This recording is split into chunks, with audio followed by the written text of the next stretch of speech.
Good evening, everybody. Can you hear me? Great. Welcome to this public event. My name is Vanessa Crichton and I'm chairman of UKIP West London branch. And this event has been organised by UKIP West London. We're very pleased to have Nigel Farage here this evening to talk to us about the European Union and Britain's role within it. I am sure Nigel needs no introduction to most of you, but as a bit of background, he's a founding member of the UK Independence Party and its present leader for the second time, and has been MEP since 1999. His speeches in the European Parliament attract a great deal of attention. I don't know whether any of you have looked at it on YouTube. And he is renowned for speaking his mind. I give you Nigel Farage, ladies and gentlemen.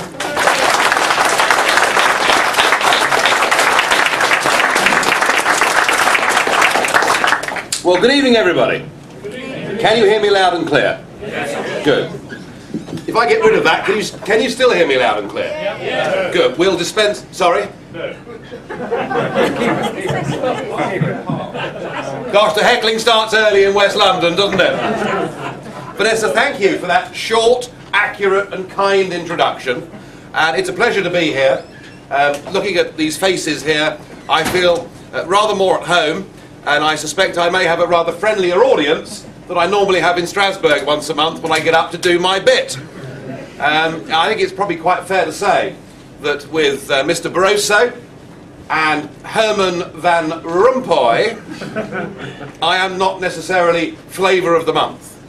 But how I did enjoy my last speech in the European Parliament, when I was able to hold up a photograph of the President of Europe hugging Colonel Gaddafi, a picture taken as recently as mid-December. And I did say to the President that I'd never seen him looking so happy in his life. Because he's not exactly known for his humour, is he, old Rumpy Pumpy? I sort of asked whether Gaddafi was an old drinking mate of his. So comfortable did they seem together. And yet, the last time when I met Rumpy Pumpy, last Friday, he said we must get rid of Gaddafi, regime change is what the mission's all about. So that's EU hypocrisy for you. I have to say that when Vanessa said that I've been a member of the European Parliament since 1999, it worries me a little bit, because that's a lot of years, isn't it? But I'll tell you this, when we founded this party, we founded it in the wake of the failed rebellion in the House of Commons over the Maastricht Treaty, and to be fair, there were 26 Tory MPs that took it to the wire and opposed it on the third reading, and it then went on to the House of Lords, and Richard Bradford was there in that debate, and there was an amendment down in the House of Lords for the British people to have a referendum on that Maastricht Treaty, and Major and his friends dragged out the backwoodsmen, people who'd not been to the House of Lords for 40 years, to oppose that amendment. And in the wake of this treaty, we formed the UK Independence Party, and we were thought to be a pretty eccentric lot. And I remember just 6 weeks after the party had been formed, the Conservative Member of Parliament for Eastleigh, one Stephen Milligan, died in rather strange circumstances. Older members of the audience will remember it was the orange in the mouth and the thing round the neck and my lady's stockings. Or there was an old Wykehamist client of mine said to me the next morning, "Don't condemn a man for that." And there we were. We had a political party. We'd been going for 6 weeks, and there was a by-election. So I thought, well, in for a penny, in for a pound. I will be UKIP's first ever candidate, and I was. And I stood in the Eastleigh by-election, and I can tell you tonight, with great pride, that by the huge majority of 48 votes, I managed to beat the leader of the official monster raving loony party, David Such. So we didn't quite come last in the Eastleigh by-election. But if you fast forward over a few years, you take us to the June 2009 European elections, where UKIP, this little party that was mocked, derided, or ignored, came from nowhere, and we came second. in June 2009 in the European elections across the entire United Kingdom, which I think is something that is an unprecedented event in British political history, and I was very proud to lead the party to that result. Thereafter, I decided that I would take a break from the leadership and pursue some other adventures, which ended fairly dramatically on May the 6th last year. So Vanessa, when you said you were pleased that I was here this evening, I can assure you, not as pleased as I am to be here this evening.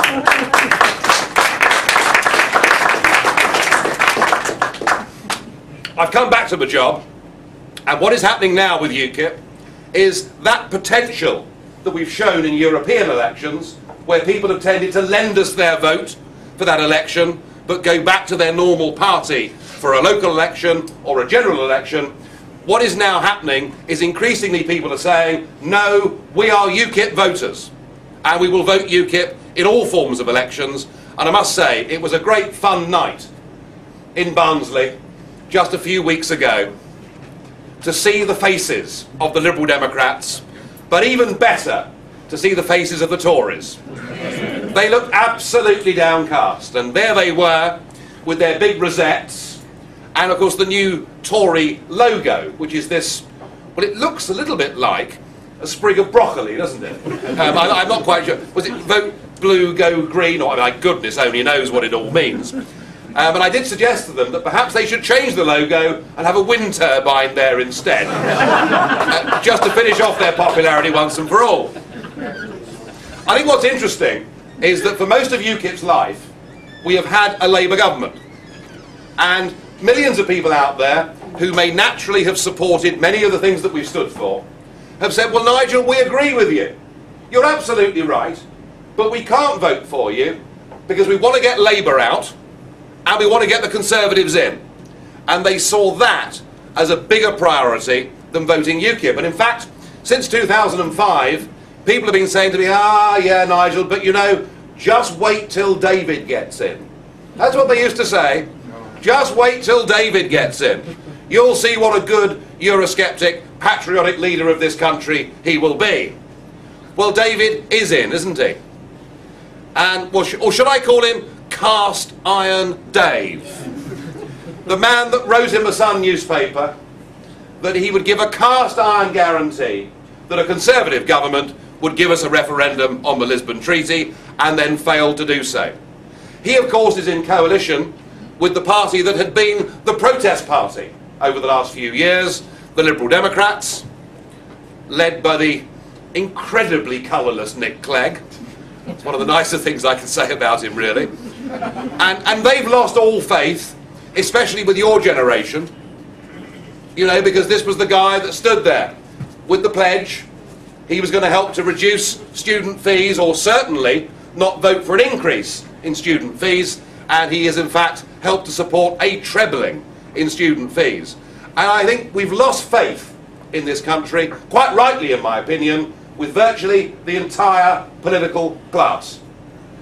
The reason that 75% of our laws are now made in Brussels, the reason that we're now going to have to give prisoners the vote, the reason that young girls will have to pay 25% more on their car insurance premiums, the reason that our net contribution to the European Union will double next year, the reason for all of this is not because somewhere in Brussels there is some evil figure, some Donald Pleasance type character from the James Bond movies, stroking a white cat and plotting the downfall of Britain. Please, when you hear these conspiracy theories, throw them into the bin.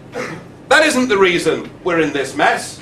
We're in this mess because virtually an entire generation of British politicians have given away the rights, liberties and freedoms of this country. That's why we're in the mess we're in.